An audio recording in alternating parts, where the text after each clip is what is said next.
Can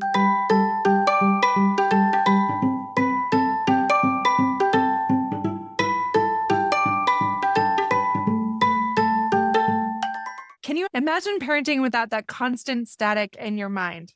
I know it sounds impossible, but it's not. Today, we're hacking the 4 types of overstimulation you didn't even know had names, but will change the way you approach parenting and your relationships. So stay tuned.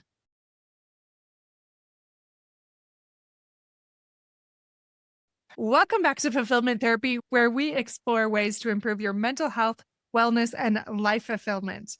I'm your host, Kendra Nielsen, and today we're talking about that hidden culprit of parental burnout.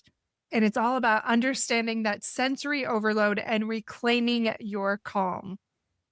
I want to talk about a client that I'm going to call Maddie. She came to session in tears after screaming at her toddler for spilling milk, and she described feeling like her skin was on fire every time that her kids argued, or even how maybe like the hum of the dishwasher made her want to crawl out of her body. A while ago, I didn't know much about this, but I've been studying it since a podcast guest talked about it. But I realized as she was talking that her short fuse wasn't a parenting failure like she was thinking. It was sensory overload that was hijacking her nervous system. And by the end of this episode today, you're going to see how Maddie turned this around and how you can too in just simple ways. So let's talk about sensory overload 101. So why do our brains feel like there are 50 tabs open? I know I get really overwhelmed when there's lots of tabs open in my browser, and it's likely the same way for you. Like we just feel like everything's so cluttered and overwhelmed, and we start to feel this tension on our back and our shoulders, and it feels like too much. Sensory overload happens when the brain can't process all that competing stimuli, and it triggers that fight, flight, freeze response. For example, maybe you're a parent and you're cooking dinner while managing your toddler's tantrums and Alexa reminders, and maybe even the fluorescent lighting in the kitchen. Each input stacks until the brain buffers. Like it just starts to go offline a little bit or go on the fritz. So the prefrontal cortex in our brain is responsible for that decision making. And it goes offline during overload. Just like your computer starts to slow down if it's doing too many things at once and then it crashes. Same type of thing. It does this to leave those primal survival instincts intact and in charge, because those are the most important things. They want those things to be online more than maybe those other things that are of lesser value. So sensory overload is an eternal battle against daily situations. It's a problem of not feeling too little, but feeling too much. It personally really helped me to break it down and to explore what those 4 things are. So I'm going to do that for you today. And it seems like this big aha moment. At least it was for me. So let's talk about those 4 types of overstimulation, because you might be predominantly one of these and you haven't even really thought about it before. Or maybe it's your spouse or your child. And once you recognize these things, there are very simple answers on how you can help them with their overstimulation so that they can calm down. And I'll go into that in just a minute. But the first one is auditory. So constant noises like screaming or YouTube videos or appliances beeping at you really make you edgy. When I broke this down with one of my clients, he recognized that this was his specific type of overstimulation that was the most grating for him. So he started wearing noise dampening earplugs during witching hour so that he wouldn't be so irritable. Maybe that's some simple thing that you can do. Now, what about tactile? That's the second one. So maybe you feel touched out from clingy kids or sticky hands or scratchy clothing tags. Is that you? Does that ring a bell? Does that feel like it resonates with you? So I had another client that swapped out tight jeans. She recognized like certain things really irritated her throughout the day. And now she just predominantly wears athleisure so that she doesn't have such physical discomfort. And that helps her be more present when things get tense. And it's just a simple, tiny thing that you can do, but we often don't think about it when we don't really know which way we predominantly feel overstimulated. The next one is visual. So maybe that's clutter, that's bright screens, that's chaotic environments that overwhelm our focus. For example, one of my clients that identified that this was his big thing decided to clear the kitchen counter daily so that he had this eye rest zone that he called it to lower his stress. He recognized that that was the zone that if it was clutter free, he felt so much more calm and center. He felt more regulated. He felt like he could let other things go because that was clean. And it seems like such a silly thing, but think about it yourself. If this is you, there might be one area that you're like, oh, I just can't stand looking at it. Then focus on that area because you recognize if that is done, you can let go of a lot of that overstimulation and you can relax more and largely let go of that stress and not be overwhelmed by it. Now, the fourth one is intellectual and social.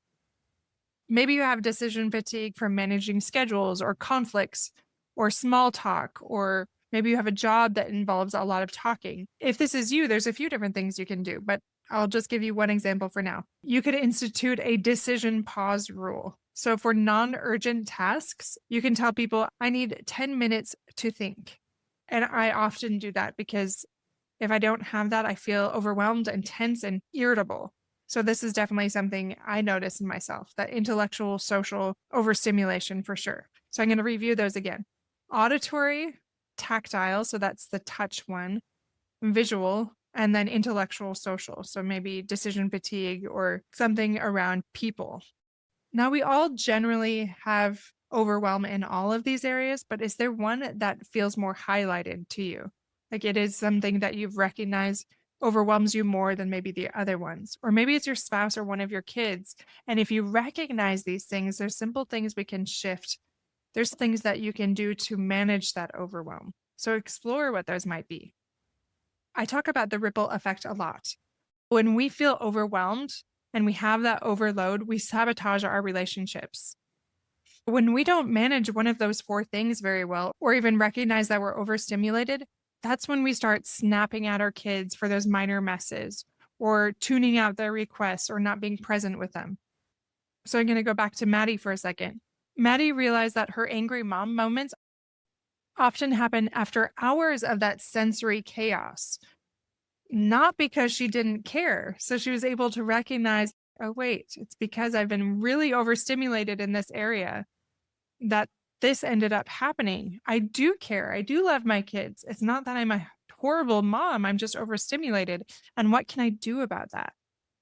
Now, what about with our spouse or a partner?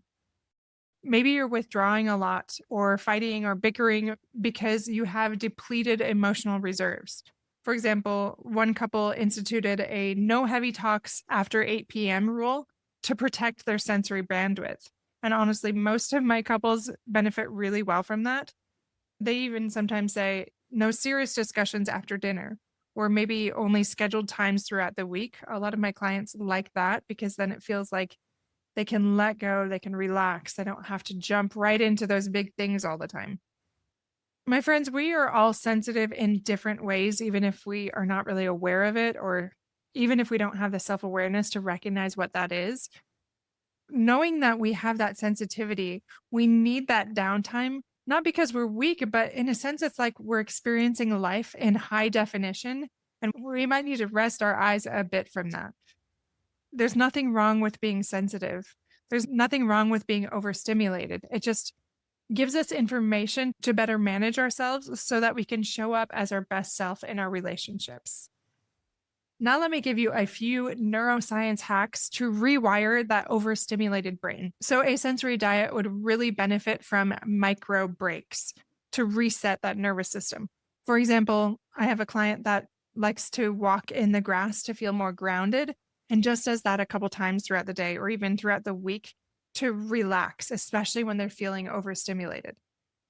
An environmental tweak you can do is use warm lighting and reduce that background noise, or even create a calm corner with maybe weighted blankets or better lighting or a cozy corner of some sorts with different things that will help anyone in the family when they're feeling overstimulated. You can talk to each family member about the different ways you can feel overstimulated and what you could put in that corner to help all of you calm down and recognize we all get that way and it's okay. But when we don't manage it, A, B, and C happens. And when we do manage it, what can happen instead? So talk to your kids about these things. Talk to your spouse about these kinds of things. Normalize it. Recognize that you're not a bad person. You're just overstimulated and you need to calm down from that. And this is the third point I wanted to go to. As you implement that calm corner or whatever it is you decide to do as a family, you are modeling that for your kids. You're normalizing it. So maybe when you're overstimulated, you even whisper to your kids when you're feeling overstimulated, Mom needs a quiet minute. And then practice that box breathing or something with your kids, or go to that calm corner and calm yourself down, and then come back and talk about how it went and how you felt. Another thing you can do that I think really helps parents is reframe that sensitivity and talk about how it's a superpower, because it really is. There is a vice side of it if we're not managing that overstimulation, but it's also a beautiful thing. So, for example, maybe a mom noticed that she has a lot of sensory awareness, and this helps her identify her kid's anxiety meltdown before it happened. Like, she's very aware of some of those things and is able to utilize that in a really good way. And she can also help other people recognize their gifts because of her sensory awareness. Another thing you can do from moving from survival to thriving is to rediscover what lights you up. Think about ways that you can manage that overstimulation that will bring you joy. And remember, these things help you be your best self. They help you manage that overstimulation so you can better show up to your family members. So that could look like a burnt out dad doing a 10-minute guitar session right before bedtime when he typically feels a little bit overwhelmed. That can calm him down beforehand. Remember that your sensitivity is a special radar, even though it doesn't feel like it all the time, but it picks up on so many little things, even if you're not cognitively thinking about it. I know that it can feel like a lot, but it also can be a superpower in a lot of ways. And I know that if you're struggling with this, maybe your child is too. So reframing it and helping them recognize how it is a superpower instead of just a vice. All right, 3 things now to break it down. Name it to tame it. So recognize when you're overstimulated before that frustration escalates. Like, instead of yelling at your kids that it's too loud, explain to them what you need and why, and what you're going to do to de-escalate and manage that situation better. Remember that sensory boundaries matter. So use earplugs or declutter or say no to non-essential things to manage that overwhelm, because everybody's different. Remember that we don't have to be perfect. It's more about repairing and managing that overstimulation as best we can. So after a meltdown, model that self-compassion. Don't beat yourself up because you're teaching your kids what to do. Say, I'm sorry that I yelled. Let's try again. Or, I'm sorry that I yelled. I was getting a little overstimulated by this. So next time, I'm going to do this instead to better manage that so I don't yell at you. And I'm so sorry that I did that. I want to end with going back to Maddie again. So now Maddie has a sensory emergency kit that she keeps in her pantry, actually. And it has those noise canceling headphones. It has lavender oil. It has a stress ball. It has a few different things that she knows that help her. And recently, when her toddler spilled juice this time, instead of screaming, she grabbed her stuff and she simply said, oops, let's clean that up together. She utilized the tools that she had in her preparation work. She realized that she was simply overstimulated, and there's things that she can do to manage it. Now, maybe in the moment she felt pretty tense, but she knew she could come down from that and manage things before that even happened to help her regulate better. My friends, if you would like more tools, we are on Instagram, we're on Facebook, we are on Pinterest, we are all over the place, and we have those links in the show notes because honestly, we all need a bit of help and reminders on how to do things. We also have a lot of free resources on fulfillmenttherapy.org, from tools to coaching to courses to blogs. We have it all. So check it out there if you need a little more help to improving your mental health, wellness, and life fulfillment. As always, we have new episodes every Monday and Thursday. I'll see you back then.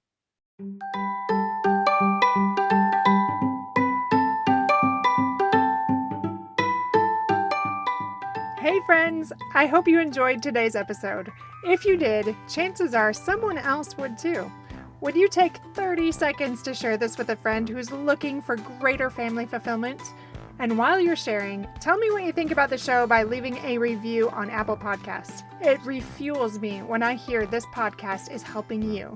No matter what your house or your hair looks like, I'll meet you back here every Monday and Thursday morning for more episodes. Until then.